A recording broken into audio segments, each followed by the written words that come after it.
Hey everyone, today I'm going to show you these PX640 batteries I have. I'm gonna open it up and show you this pair.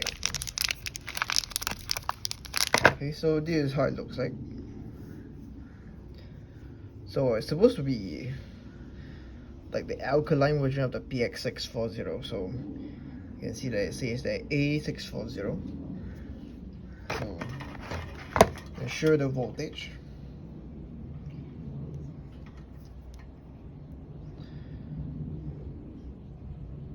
So the voltage is 1.51 volts.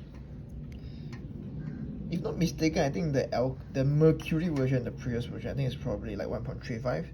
So this is more than sufficient to power up those old devices of yours that uses the the mercury version of the 640. So 1.51 volts. Alright, there you go. If you would like to purchase this battery, you can let me know. And if you find this video helpful, please like, subscribe and share. Thank you so much everyone for joining by, and see you guys next time. Bye, God bless.